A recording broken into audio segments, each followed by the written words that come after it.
अतीक अहमद के साथ भी जुड़े हैं यूपी के जल्लाद छांगुर बाबा के तार। हुआ खुलासा तो गुस्से से लाल हो गए योगी। अतीक अहमद का शागिर्द था छांगुर मौलाना। मानता था अतीक अहमद की हर बात। चुनाव में दिया था स्पेशल घोड़ा। तोते की तरह एक के बाद एक राज खोलने लगा छांगुर बाबा। सामने आ रहे काले साम्राज्य के सारे राज। जी, छांगुर बाबा उर्फ मौलाना जमालुद्दीन के बारे में एक के बाद एक ऐसे बड़े खुलासे हो रहे हैं जो पूरे उत्तर प्रदेश को चौंका रहे हैं।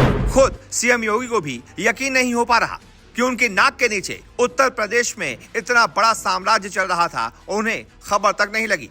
लेकिन अब जब सब कुछ पता चल चुका है तो छांगुर बाबा की खैर नहीं है। छांगुर बाबा जो धर्मांतरण के कायधंधे के मास्टरमाइंड के तौर पर सामने आया है, उसकी जड़ें जमाने में कई लोगों का हाथ रहा है।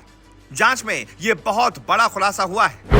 उत्तर प्रदेश के गरीबपुर में पैदा हुए छांगुर बाबा के बारे में अब तक आपने जाना कि कैसे साइकिल पर अंगूठी और नग बेचने वाला एक मामूली सा लौंडा करोड़ों का मालिक बन गया। इसके बारे में एक और कहानी अब सामने आ रही है जो उत्तर प्रदेश के बाहुबली अतीक अहमद से छांगुर बाबा का कनेक्शन दिखाती है। बीजेपी नेता और अंबा श्रावस्ती के जिला पंचायत अध्यक्ष दद्दन मिश्रा का आरोप है कि अतीक अहमद से छांगुर बाबा के करीबी रिश्ते रहे हैं। अतीक के गुर्गों ने छांगुर बाबा की मुंबई की राह आसान की है। ये बात साल 2014 की है, जब माफिया अतीक अहमद समाजवादी पार्टी के टिकट पर श्रावस्ती से लोकसभा चुनाव लड़ रहा था। इसी दौरान उसकी नजदीकी छांगुर बाबा से बढ़ गई। छांगुर की कोठी इसी लोकसभा क्षेत्र की उतरौला विधानसभा सीट में आती है। दद्दन मिश्रा का दावा है कि 2014 में श्रावस्ती लोकसभा चुनाव में छांगुर बाबा ने अतीक अहमद की हर तरीके से मदद की। उस चुनाव में छांगुर बाबा माफिया अतीक अहमद के साथ चुनाव में हमेशा जुटा रहा। छांगुर बाबा ने श्रावस्ती और बलरामपुर दोनों जिलों के मुस्लिम बहुल क्षेत्र में अतीक अहमद के लिए प्रचार प्रसार तक किया। छांगुर मुस्लिम बहुल इलाकों, खासकर अपने गांव रेहरा माफी में अतीक अहमद के साथ खुली जीप में घूमता था, मानो वो उसका सबसे खास सिपह सालार हो। गांव में आज भी ये चर्चा आम है कि इसी चुनाव के बाद छांगुर पूरी तरह से अतीक के संपर्क में आ गया था। घोड़ा और मुंबई की ट्रेन, माफिया की छत्र छाया में हुआ उदय। जी हाँ, अतीक अहमद और छांगुर के रिश्ते की एक दिलचस्प और नाटकीय घटना 2014 के लोकसभा चुनाव के नामांकन के दौरान बलरामपुर कलेक्ट्रेट में घटी थी।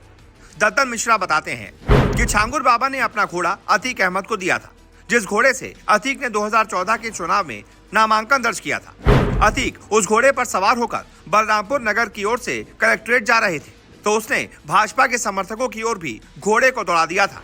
बताया जाता है कि अतीक के मारे जाने से पहले छांगुर कई बार प्रयागराज गया था। आरोप है कि अतीक के गुर्गों ने छांगुर के लिए मुंबई की राह आसान की थी, यानी कि छांगुर के मुंबई की ट्रेन पकड़ने में अतीक के गुर्गों ने भी मदद की थी।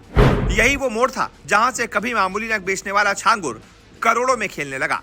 पहली बार जब वो मुंबई से लौटा तो एक सेकंड हैंड क्वालिस गाड़ी लेकर आया था। इसके बाद उसने जमीनें खरीदना शुरू किया और नीतू उर्फ नसरीन के साथ मिलकर धर्मांतरण की एक पूरी फैक्ट्री चलाने लगा। नीतू उर्फ नसरीन उन शुरुआती लोगों में से थी जिसका छांगुर ने धर्मांतरण कराया था और वही उसके फंडिंग का पूरा हिसाब किताब रखती थी। छांगुर से जुड़े लोगों के खाते में 100 करोड़ से ज्यादा के विदेशी लेन देन का ब्यौरा मिलना इस रैकेट की भयावहता को दर्शाता है। अतीक के संपर्क में आने के बाद छांगुर का प्रभाव इतना बढ़ गया था कि वो मुस्लिमों के बीच खुद को सूफी संत के रूप में स्थापित करने में जुट गया था। वो खुद को मुस्लिमों के रहनुमा के तौर पर प्रचारित करने लगा। इसी प्रभाव के दम पर वो अपनी पत्नी को प्रधानी का चुनाव जिताने में भी सफल रहा। अतीक की तरह उसने भी जमीनों पर कब्जा किया, हालांकि उसका तरीका थोड़ा अलग था। छांगुर ने विदेशी फंडिंग का इस्तेमाल नेपाल सीमा से सटे जिलों में सरकारी जमीनों पर मदरसे बनाने के लिए किया। उसका मकसद मुस्लिमों की संख्या ज्यादा से ज्यादा बढ़ाना था और भारत की डेमोग्राफी बिगाड़ना था। पुलिस के हत्थे चढ़ने के बाद सारा खेल सामने आया। अब एटीएस उसके मदरसों को मिली फंडिंग की भी जांच कर रही है।